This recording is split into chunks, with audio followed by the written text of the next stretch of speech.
वृंदावन विहारी लाल की जय। राधा रानी की जय श्री गुरुदेव भगवान की जय। श्री राधे राधे। भक्ति प्रश्नोत्तरी कार्यक्रम प्रारंभ किया जा रहा है।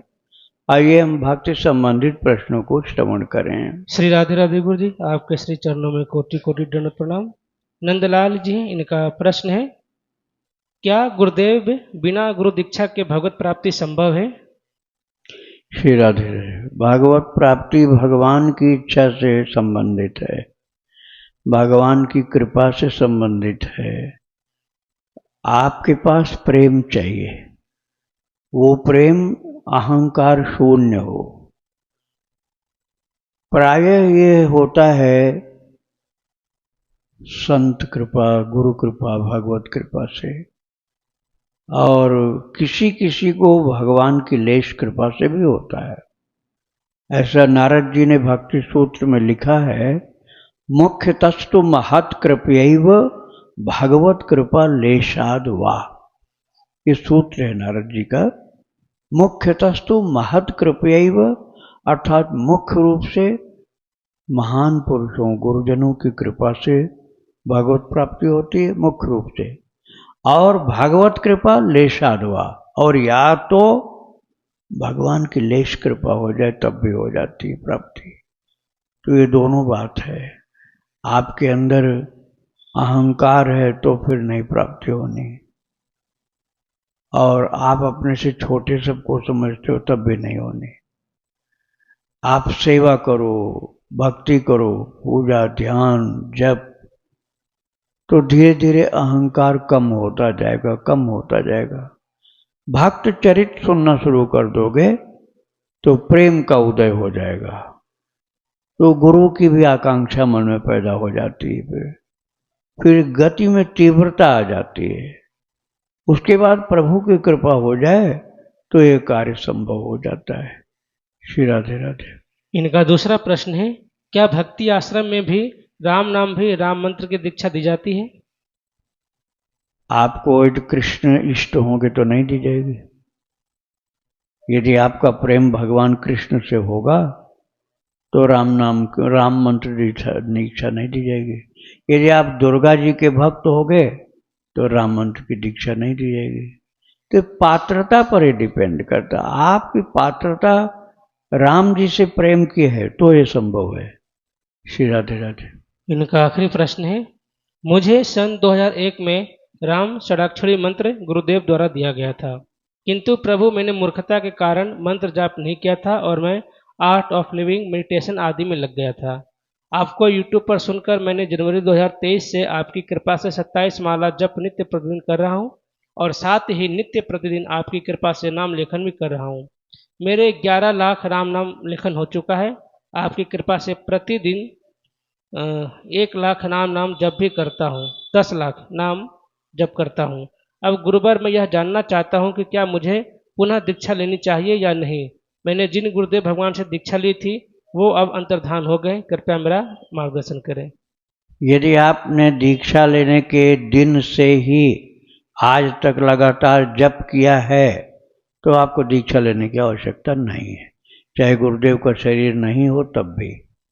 गुरुदेव का शरीर विद्यमान हो या वो जा चुके हों, उसका वो उतना खास महत्व तो नहीं है। दीक्षा हो जाने से काम हो गया, लेकिन आपने फिर जप ही नहीं किया तब तो लेनी पड़ेगी। और उसी दिन से आप जप करते आ रहे हैं तो दीक्षा फिर से नहीं लेनी है। भक्त चरित सुनते चलो, उसी से काम हो जाएगा। और आपने जप नहीं किया, दीक्षा ले लिया लेकिन जप नहीं किया, तब दीक्षा लेनी पड़ेगी आपको। श्री राधे राधे। आगे कह रहे हैं गुरु जी, मेरी पत्नी नित्य प्रतिदिन भक्त चरितावली, भक्त प्रश्नोत्तरी रोजाना सुनती है। मेरी पत्नी भी 11 लाख राम नाम लेखन कर चुकी है और निरंतर नाम जप करती रहती है। बहुत अच्छी बात है। उनको पूर्ण रूप से पात्रता प्राप्त हो चुकी है। बस अब उनको ये केवल ध्यान देना होगा कि खान पान में सात्विकता होनी चाहिए। कोई भी गंदा खान पान नहीं ग्रहण करना है, कुसंग में नहीं पड़ना है, और उनका लेखन जप और श्रवण बिल्कुल ठीक है। राधे राधे। अनूप जी हैं आगरा से, इनका प्रश्न है, गुरुदेव ऐसा सुना है कि व्यक्ति के जन्म से पहले ही वो कितना धन अर्जित करेगा यह सब तय हो जाता है, तो क्या शनिवार के दिन पीपल के वृक्ष को खींचने से उसके प्रारब्ध में गरीबी लिखी हो तो वो मिट जाएगी? कृपया मार्गदर्शन करें। उसका प्रभाव अलग होता है, दैवी शक्ति है ना, आशीर्वाद मिलता है। आशीर्वाद जैसे आप बहुत से संतों के चरणों की सेवा शुरू कर दो तो बड़ा जो दंड मिलना वो छोटा हो जाएगा, थोड़ा आशीर्वाद मिलना था ज़्यादा आशीर्वाद मिल जाएगा, उसका प्रभाव होता है। पीपल के वृक्ष में शनिवार को लक्ष्मी का वास होता है। अब आप श्रद्धा भाव से जल डालोगे, परिक्रमा करोगे, आरती करोगे तो लाभ मिलेगा आपको, और आप नहीं मानते हो, नास्तिक स्वभाव के हो तो लाभ नहीं मिलेगा।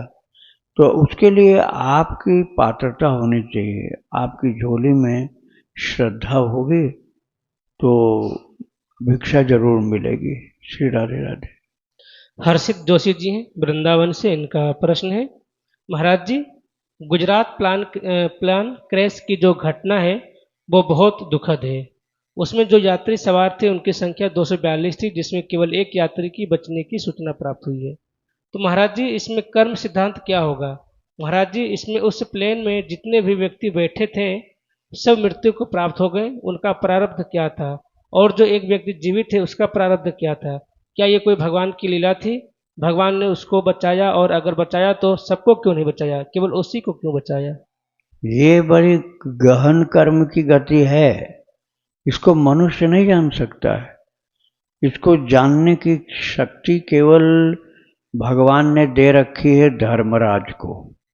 धर्मराज जो जीवों को ले जाने के सबसे बड़े अधिकारी हैं, जिनको यमराज भी कहा जाता है, धर्मराज यमराज, उनको पता है कि किसको जाना है, किस समय जाना है। अब आप देख लीजिए, हॉस्टल में जो लोग थे वो बेचारे तो प्लेन में चढ़े ही नहीं थे, वो डॉक्टर के हॉस्टल में थे ना, मेडिकल कॉलेज, वो तो प्लेन में चढ़े ही नहीं थे और वो मर गए वहीं अपने घर में ही।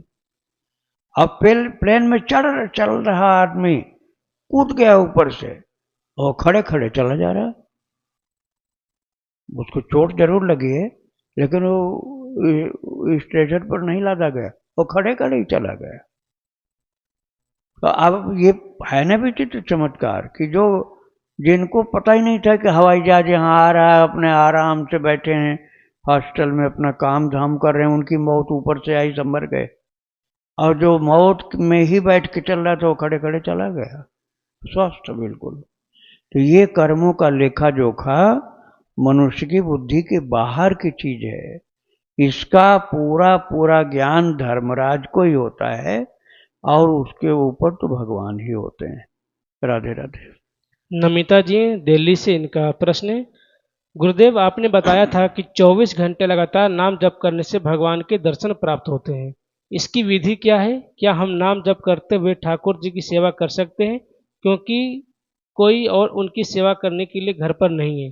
क्या हम जप करते हुए वॉशरूम जा सकते हैं, पानी पी सकते हैं? क्या बोलकर जप करना चाहिए, या मानसिक भी कर सकते हैं? 24 घंटे एक दिन के लिए थोड़े बताया था भाई, 24 घंटे तो करोगे तो फिर सोना भी तो पड़ेगा, आपको नींद आ जाएगी। आप रात वाली बात बताई गई थी कि 3 बजे से 11 बजे से 3 बजे, और फिर बताया गया था कि रोजाना आप कम से कम 20 घंटा जप करो, रोजाना जप करो। ऐसा नहीं कि उसी दिन दर्शन हो जाएगा। श्री चैतन्य महाप्रभु ने कहा है, कलयुग में 3 दिन में भगवान का दर्शन हो सकता है, लेकिन कैसे होगा? वो अकेले में वो भगवान के लिए रोता रहे रात दिन।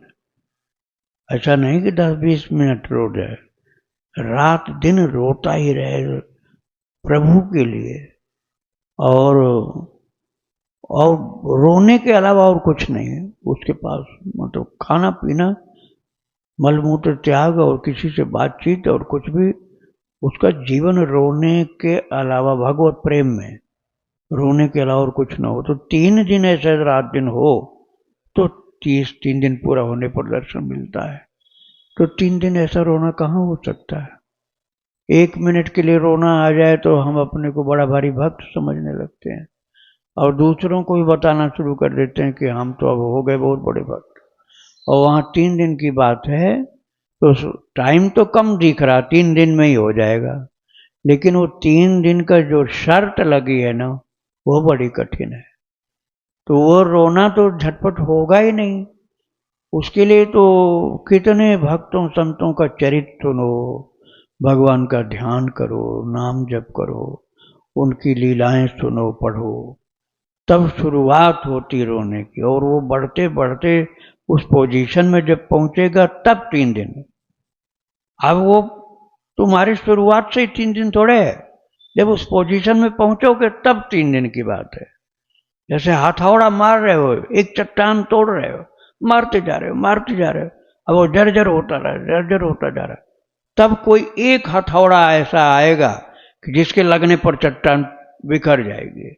अब तुम कहोगे पहले से का, हमारा तो एक हथौड़े से ही हो जाना, एक हथौड़ा बहुत बाद में आएगा। तो 3 दिन का रोना कोई झटपट आता है, कई जन्म के बाद किसी किसी को आता है। श्री राधे राधे। महाराष्ट्र से गुरुजन का प्रश्न है, गुरुदेव मुझे राधा नाम बहुत पसंद है, मैं अपने मन से ही राधा नाम लेती रहती हूँ, लेकिन आप मुझे इस भक्त प्रश्नोत्तरी कार्यक्रम के माध्यम से राधा नाम दे दें तो मुझे लगेगा कि आपने मुझे राधा नाम दिया है। ठाकुर जी की कृपा से आपके अंदर श्रद्धा है तो आप राधा नाम जपिए, राधा नाम लिखिए, राधा नाम का ध्यान करिए और निश्चित ही प्रभु की कृपा होगी। आप चालू कर दीजिए। श्री राधे राधे। इनका दूसरा प्रश्न है, मेरी माता जी हर रोज मुझे फ़ोन पे घरेलू झगड़े वाली बातें सब बताती हैं, तो मैं उससे अकेले में लड़ती हूँ, तो मुझे सुनना चाहिए या नहीं, बहुत परेशान हूँ। घर के बारे में तो मुझे थोड़ा नाम जप करके उसको दे सकती है क्या, उसकी परेशानियाँ कम हो जाएगी। क्या सुनाते हैं? घर का झगड़ा? अच्छा, तो किसको देना चाहते हैं नाम? नहीं नहीं, नाम देने का अधिकार आपका नहीं है। आप उनको बोलिए वो जप करें। बीमार आदमी को दवाई खानी पड़ती है। अब जो बीमार है वो कहे नहीं तुम कर लो और तुम खाने के बाद मुझको दे देना, तो खाने के बाद क्या दे दोगे तुम? तुम्हारे शरीर के अंदर वो काम करेगा? नाम तो आपने जपा है तो आप क्या दे दोगे? वो तो आपके अंदर काम हो गया, उसका तो यूज हो गया। आप वो आप नहीं दे सकते हो, आप उनको उपदेश कर सकते हो कि नाम जपो, और यदि वो जपेंगे तो उनको लाभ मिलेगा। और जो आप उनकी झगड़ा की बातें सुनते रहते हो, ये भजन में बहुत बड़ी बाधा है, क्योंकि पूरा दिमाग में घर का झगड़ा ही आपको दिखेगा, रात दिन वही झगड़ा दिखेगा, वही सपने में देखोगे और उसी की चिंता करोगे। अरे झगड़ा के सुनने का काम जिनका भगवान ने दिया हुआ है, जज लोग जो हैं वो सुनते हैं या पुलिस सुनती झगड़ा, अपने अपने झगड़े से लोग परेशान हैं। इससे अच्छा किसी का झगड़ा मत सुनो, कह दो खूब भजन करो उसी से शांति मिलेगी, अब झगड़ा मुझे बताना मत, तो फिर आपको लाभ होगा। राधे राधे। तानिया जी हैं गुरुगांव से, इनका प्रश्न है, मैं अभी पढ़ाई कर रही हूँ और ग्रेजुएशन पूरा हो चुका है, लेकिन अभी और पढ़ाई करना चाहती हूँ। मैं अभी अपना करियर तय नहीं कर पा रही हूँ क्योंकि मुझे इस साल नाम जप के बारे में पता चला और मैं नियमित रूप से नाम जप करती हूँ और मुझे इसमें अत्यंत शांति व आनंद मिलता है, लेकिन शिक्षा के कारण मैं इसमें अपना समय 1-2 घंटे से ज़्यादा नहीं लगा पा रही हूँ। मैं डॉक्टर बनना चाहती हूँ और पढ़ाई में बहुत समय लगता है और मैं सोच रही हूँ कि शायद कोई और पैसा समय बचा सकता है, लेकिन शादी के बाद तो घर और नौकरी दोनों संभालने ही है। ऐसे में बेहतर है कि मैं वही बनूँ जो सच में बनना चाहती हूँ, ताकि बाद में पछतावा न रहे कि ना तो सपना पूरा हुआ और न ही नाम जप का समय मिला। मैं मानती हूँ कि सब जगह और सब में भगवान ही है, फिर भी मेरा मन नाम जप करने को चाहता है। मेरी इच्छा है कि मैं शादी से पहले 8 करोड़ से ज़्यादा नाम जप पूरा कर लूँ। ये सोचकर बहुत दुखी और उलझन में हूँ। मैं समझ नहीं पा रही हूँ कि मुझे क्या करना चाहिए। आप भगवान के अति प्रिय हैं, इसलिए कृपया मुझे आशीर्वाद दें कि मैं अपनी पढ़ाई पूरी कर सकूं और बिना किसी बाधा के अपना पूरा जीवन नाम जप कर सकूं। हाँ, आपका विचार बहुत सुंदर है। ये निश्चय आपका बना रहा तो आगे भक्ति जरूर होगी आपसे। अभी आपको डॉक्टर बनना है तो आपको पढ़ाई में ध्यान देना पड़ेगा, लेकिन ये जपना बिल्कुल मत छोड़ना। भले ही थोड़ा कम समय हो जाए पढ़ाई की अधिकता के कारण, लेकिन एकदम बंद मत कर देना, तो आपका ये संस्कार बना रहेगा। और जब समय आएगा, अर्थात पढ़ाई पूरी हो जाएगी, डॉक्टर बन जाने के बाद आप जप भी करना और दूसरों की सेवा भी करना। केवल पैसा कमाने के चक्कर मत पड़ना, तो फिर तुमको बहुत शांति मिलेगी। श्री राधे राधे। सूर्यांश जी हैं प्रयागराज से, इनका प्रश्न है, गुरुजी आज हमारी दादी का देहांत हो गया है, अब हम लोग सूतक में हो गए हैं, तो क्या हम माला कर सकते हैं? पवित्रीकरण मंत्र बोलकर आचमनी करके माला कर सकते हैं और लड्डू गोपाल जी की आरती पूजा भोग कर सकते हैं या नहीं? अरे भाई, भगवान का नाम इतना ज़्यादा पवित्र करने वाला है कि उसके अलावा पवित्री से, जल छिड़कने से पवित्र होने की बात ही मत सोचो। आप अब समझो कि मुर्दा कंधे पर था तब राम नाम सत्य बोला गया ना। राम नाम सत्य है जो बोला गया, तो क्या वो राम नाम को असत्य आप मानते हो?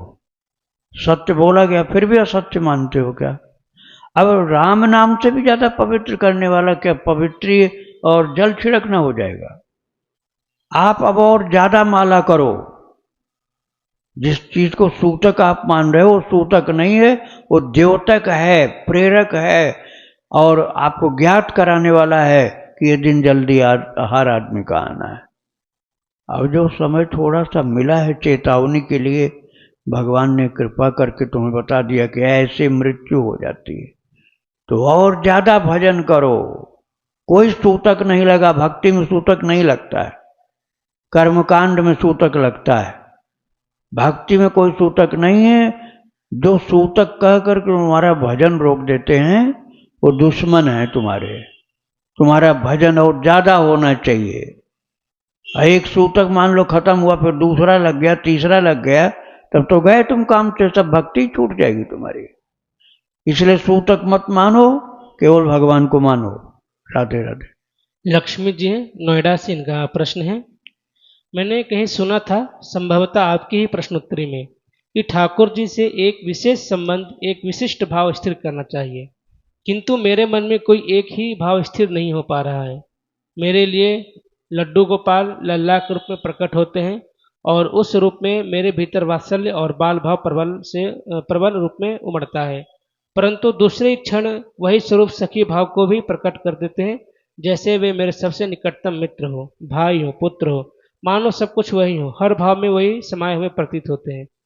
क्या ऐसा विविध भावों का अनुभव करना उचित है या फिर किसी एक भाव में ही अपने को स्थिर कर लेना चाहिए? यदि आपको खूब आनंद मिले भरपूर, तो एक ही भाव से कल्याण हो जाएगा, और इसमें कोई छोटा बड़ा मत मान लेना। महाराज वात्सल्य भाव के सिद्ध महापुरुष गया प्रसाद जी, जो रहते थे गिरिराज गोवर्धन जी में, उनका दर्शन करने सखी भाव के परम सिद्ध हनुमान प्रसाद पोद्दार जी भी आते थे। सखी भाव को बड़ा माना जाता है, श्रेष्ठ माना जाता है, लेकिन राधा बाबा और पोद्दार जी महाराज इतने ऊंचे सखी भाव के सिद्ध होने पर भी वात्सल्य भाव के संत गया प्रसाद जी का दर्शन करने आते थे। क्यों? क्योंकि उनका वात्सल्य भाव जो था उसमें बहुत भक्ति थी। श्री पोद्दार जी महाराज को पता था कि सब भाव कल्याणकारी हैं, वो सबका सम्मान करते थे, किसी को छोटा नहीं बताते थे। तो आपका यदि वात्सल्य भाव में ठहराव है तो उसी से उद्धार हो जाएगा, भक्ति भी मिल जाएगी। और ठहराव यदि नहीं है तो जिस भाव में ठहराव हो उसको आप ग्रहण करिए। राधे राधे। इनका दूसरा प्रश्न है, कभी कभी मेरे मन में अत्यंत प्रेम उमड़ आता है, तब मैं लड्डू गोपाल को एक बालक की भांति बहुत स्नेह से पुचकारती हूँ। मैं स्वच्छता का ध्यान अवश्य रखती हूँ और यह भी समझती हूँ कि मुंह अपवित्र ना हो, परंतु फिर भी मैं मन में शंका उठती है, क्या इस प्रकार प्रेम प्रकट करने में कोई दोष तो नहीं होता है? क्या ऐसा व्यवहार अनुचित है? बिल्कुल ठीक है। वात्सल्य भाव में श्यामा ब्राह्मणी नाम की एक भक्ता का चरित्र मैं सुना चुका हूँ। श्यामा माता का चरित्र और भक्ति आश्रम आप डालेंगे तो आ जाएगा। अयोध्या जी में थी हूँ, 3 वर्ष तक लगातार भगवान उनकी छाती पर रात को बैठ करके दूध पीते थे और सोने नहीं देते थे, रात भर उनसे गोद में रहते थे उनके।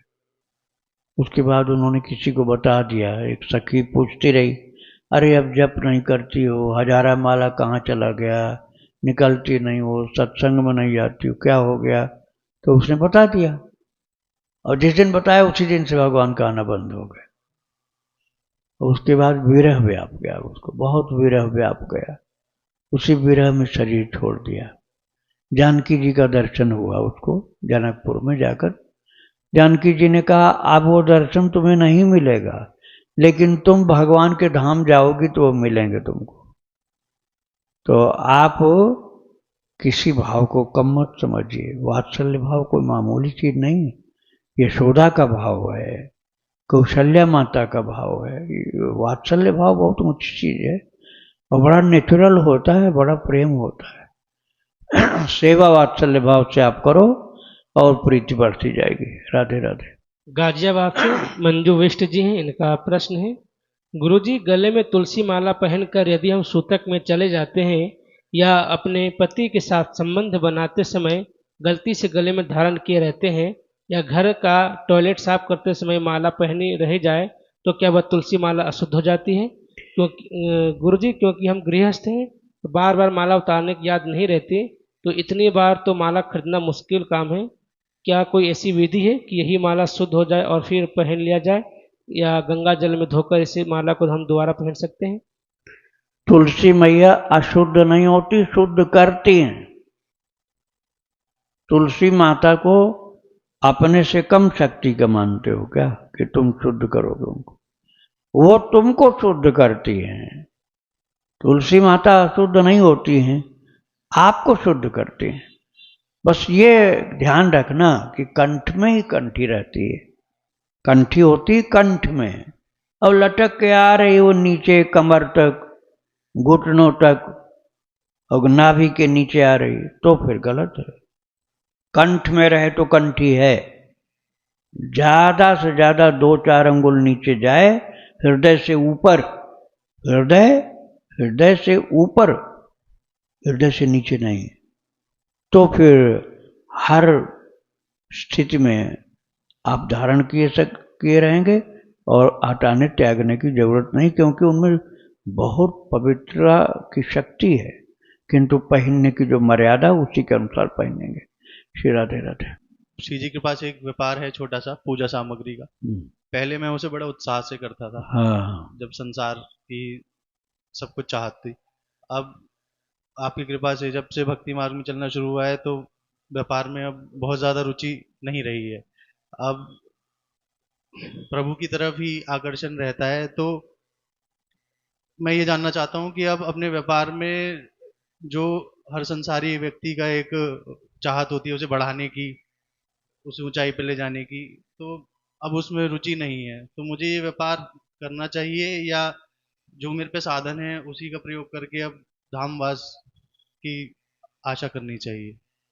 व्यापार आप भक्ति के ढंग से करिए, अर्निंग के लिए मत करिए। उसमें यथा लाभ संतोष वृत्ति होनी चाहिए। 8 यथा लाभ संतोषा, सपने नहीं देखे पर दोषा। ये राम जी ने शबरी से माता से कहा। शबरी माता से 9 भक्ति की बात की, 9धा भक्ति, उसमें 8वीं भक्ति ये है, 8 यथा लाभ संतोषा, सपने नहीं देखे पर दोषा। जितना प्राप्त हो गया उसी में संतुष्ट हैं और दूसरों में कमी मत ढूंढे। तो उस व्यापार में भगवान की भक्ति यदि जोड़ के रखोगे तो 9धा में से 8वें नंबर की भक्ति है, तो वो उसमें दोष नहीं है। अब जहाँ उद्देश्य हो जाता है केवल पैसा कमाना, तो गड़बड़ी शुरू हो जाती है। हमारा जो धर्म है हमें वो करना है। जैसे किसी को भगवान ने दिया है कि तुम कथा सुनाओ, किसी को दिया है कि तुम भक्तों के लिए सामान तैयार करो, कंठी बनाओ, माला बनाओ, तो वो उसका धर्म है। अब उसमें वो बेईमानी करेगा, नकली बना कर देगा या लोगों को धोखा देगा, झूठ बोलेगा, तो गलत हो जाएगा, तो धर्म की जगह अधर्म हो जाएगा। तो आप यथा लाभ संतोष वृत्ति धारण करो और उसमें ईमानदारी रखो, तो जो ठाकुर जी आपको देंगे वो प्रसाद है, तो उसमें कोई हानि नहीं होगी। और जहां मुख्यतः अपने अर्थोपार्जन को कर दी तो गड़बड़ी होने की संभावना बहुत रहती है। व्यापार खराब नहीं होता। तुलाधार वैश्य महाभारत काल में हुए और आज तक कथा कही जाती है उनकी। तो व्यापार में शुद्धता यदि हो तो उस व्यापार के द्वारा भक्ति में कोई कमी नहीं आने पाती। श्री राधे राधे। राधे राधे जी। जैसे मैंने माला इस्कॉन से ली थी, तो मुझे दिलाई थी, तो मैं इनसे हरे राम हरे कृष्णा का जाप करता था। अब मैं राधे राधे राधे राधे राधे राधे जी का ही जाप करता हूँ। तो कभी कभी इस माला से जैसे राधे राधे के भी जाप कर सकता हूँ या सिर्फ महामंत्र का ही है? नहीं नहीं, भगवान का कोई भी नाम जप करो, कोई भी नाम। राधे राधे भी कर सकते हो, हरे राम हरे कृष्ण भी कर सकते हो। माला नहीं बदलनी, वही रहेगी माला। ठीक है। ये तुलसी की माला है, तो आपके भगवान के कोई भी नाम या मंत्र हो सबके लिए वही लागू रहेगी। ठीक है। अब जैसे मैं कभी ऑफिस जाता हूँ तो माला नहीं ले जा पाता, तो एक काउंटिंग है, मैं इससे कर सकता हूँ? काउंटर तब यूज करो ना जब माला किसी कारण से नहीं हो सकती वहां तब। जैसे सुबह अपने घर में तुम तुलसी की माला से ही करो, काउंटर से नहीं करो। अब कहीं ऐसी जगह जाना पड़ता है कि तुमको माला रखने में बहुत बड़ी बाधा है, तब काउंटर यूज कर सकते हो। श्री राधे राधे। महाराज जी, एकादशी के दिन जैसे तुलसी महारानी को कई बार हमें भाव आता है कि तुलसी महारानी भी व्रत रखे होंगी, तो हम जल दे सकते हैं उनको एकादशी में, द्वादशी में, या नहीं देना चाहिए? द्वादशी में निषेध है, एकादशी में निषेध नहीं है। और यदि पौधा सूख रहा है, गर्मी ज्यादा पड़ रही है, तो पौधे पर जल नहीं डाल के जमीन पर जल डालो, थोड़ा दूर ऐसे डालो कि वो थोड़ी देर में धीरे धीरे रिश्ता रिश्ता जड़ों में पहुंच जाए, तो पौधे की सुरक्षा हो जाएगी, नहीं तो सूख जाएगा। ऊपर से नहलाने का द्वादशी में निषेध है, और मंगलवार और रविवार को निषेध है। और रोजाना आप हल्की पतली धार से नहला सकते हो, लेकिन गर्मी के टाइम में, जाड़े का टाइम है तो चम्मच से पानी डालो, थोड़ा पानी डालो। और ऋतु के अनुसार बरसात में बहुत ज़्यादा पानी डालो, जड़ को सड़ने का डर रहता है, तो छाया और धूप का भी ख्याल रखना पड़ेगा। छाया भी मिलनी चाहिए, धूप भी मिलनी चाहिए, और पाला पड़ रहा है, बर्फ पड़ रही है, तो अंदर भी रखना पड़ेगा। श्री राधे राधे। मेरा ये प्रश्न है कि जैसे कभी कभी माला जपते समय हाथ से, मतलब माला जो है वो पहले ऐसा झोली था कि वो निकल जाता था और गलती से नीचे गिर जाता था, मतलब जमीन में सट जाता था और पैर में भी लग जाता था, तो क्या इससे कोई अपराध? उसके लिए ऐसा करो, ऐसे ऐसे बैठ गए आप, तो अपनी गोद में एक साफ सुथरा पवित्र कपड़ा बिछाओ। गोद में बैठने के बाद साफ सुथरा, जूठा नहीं हो और अपने हाथ से धुला हुआ हो, उसको बिछा लो। उसके ऊपर तुम चाहे झोली सहित करो, चाहे बिना झोली के करो। बड़ा कपड़ा होना चाहिए, छोटा सा रुमाल नहीं, बड़ा कपड़ा हो जो आगे कुछ दूर तक फैला हो, चारों तरफ फैला हो। तो आपकी माला मान लो जमीन पर जाती है तो वो कपड़े के कारण नीचे नहीं जा पाएगी, तो सुरक्षित रहेगी, माला को कोई अशुद्धि नहीं होने पाएगी। तो ऐसा करना चाहिए। श्री राधे राधे। और जो माला झोली होती है, क्या वो जमीन पर रखने से उसका जो भी प्रभाव होता है सब खत्म हो जाता है? नहीं नहीं, कुछ नहीं खत्म होता, लेकिन जमीन पर रखना नहीं चाहिए भाई। तुमको कोई जमीन पर बैठावे या बिछौना बिछा के बैठा है, तब क्या अच्छा लगेगा? कुछ बिछा के बैठाया है तो अच्छा लगेगा, और कहते ना बैठ जा जमीन पर, तो कहोगे हमारा अपमान कर रहे हैं। तो ऐसे ही आपको कुछ बिछा करके जैसे बैठना होता है, ऐसे ही कुछ बिछा करके तब भगवान को बैठाते हैं या माला को रखते हैं। ये उनके स्वागत सत्कार के लिए किया जाता है। जैसे कभी गले में लटका रखते हैं और दंडवत करना पड़ जाता है तो नहीं, उस समय टच हो ऐसे जाता नहीं। है। दंडोत करने के लिए उनको सिर पर रखो, हाँ, सिर पर रख के दंडोत करो, और या तो हाथ में ले लो, छोटी सी माला है तो। जमीन पर अपने को तो दंडोत करना, माला को दंडोत नहीं कराना, क्योंकि जमीन पर लोग सब चलते फिरते रहते हैं, कई कई लोग थूकते भी रहते हैं, उनकी आदत खराब होती है, वो परिक्रमा मार्ग में ही थूकते चलते हैं, जबकि ऐसा करना नहीं चाहिए, बड़ा पाप लगता है। जहाँ सब दंडोत कर रहे हैं, चरण धूली उठा उठा कर लगा रहे हैं, अब वहाँ तुम थूकते चलोगे तो गंदा है, इसलिए माला को वहाँ दंडोत मत कराओ, खुद करो। कहते हैं माला झोली अगर साथ में हो और कोई महात्मा महापुरुष अगर दिख जाए तो माला झोली रहे तो उनको प्रणाम नहीं करना चाहिए। माला झोली है तो तुमको ज्यादा प्रणाम करने हैं, क्योंकि तुम अपने वर्दी में हो कि तुम भक्त हो। अब तुम करोगे गड़बड़ तो दंड के अधिकारी बन जाओगे, इसलिए जितने मिलेंगे उन सबको तुम ज्यादा प्रणाम करोगे। अब जो नहीं बिना माला झोली हो नास्तिक आदमी वो करे प्रणाम चाहे मत करे, वो अपराध क्षमा होता है उसका। माला वाले का मतलब वह भक्त है, तो संतों का सम्मान करना चाहिए। गुरुजी, हम बाहर रहते हैं कहीं विदेश में, तो आपका सत्संग सुनते हैं नियमित रूप से, तो पूज्य राधा बाबा का कोई 2 शब्द के बारे में आप श्री राधे राधे दे दो। राधा बाबा एक ऐसे महान पुरुष थे जिनके जीवन में प्रारंभ में शिव जी की कृपा हुई थी। पूरा चरित्र मैंने सुनाया विस्तार से। छोटे बच्चे थे तो शिव जी की कृपा हुई थी। अब शिव जी की कृपा के बाद उनको वैराग्य होने लग गया और पढ़ाई लिखाई बीच में छोड़ करके भगवान की तरफ चल पड़े। तो निर्गुण निराकार की ओर लगे थे वो, सेठ जयदयाल गोयंदका के साथ रहते। लेकिन जब जयदयाल गोयंदका जी भगवान के सगुण साकार की बात करते थे तो वो नाराज हो जाते थे। राधा बाबा आप तो अद्वैत ब्रह्म की बात कर रहे थे, ये कहाँ से द्वैत वाली बात चालू हो गई? तो कहते थे तुम्हारी समझ में नहीं आएगा, तुम पोद्दार जी के पास जाओ, तभी तुम्हारे ऊपर कृपा होगी और तब दोनों का समन्वय कर पाओगे, अद्वैत और द्वैत का।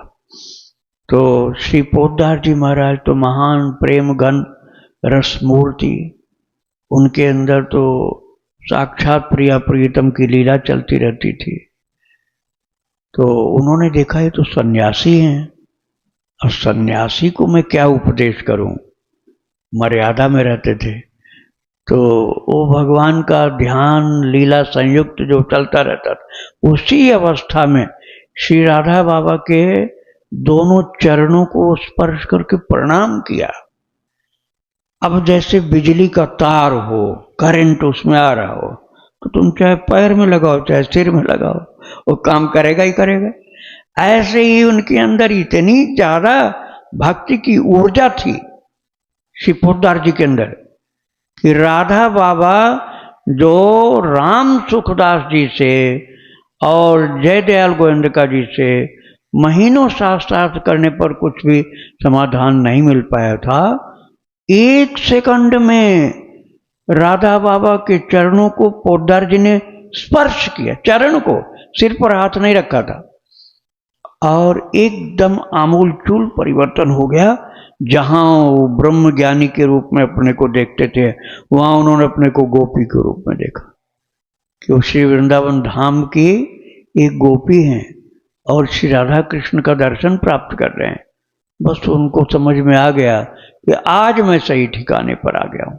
तो वो उनको इतना ज्ञान हो गया, पोद्दार जी के विषय में ज्ञान होना बहुत कठिन बात थी, बहुत कठिन बात थी, लोग जान नहीं पाते थे। कारण ये था कि पोद्दार जी एक सेठ जैसे सादा सफेद कपड़ा पहने बैठे रहते थे, तो लोग समझते थे कोई लिखा पढ़ी कर रहे हैं, कोई वैश्य हैं, कोई सेठ।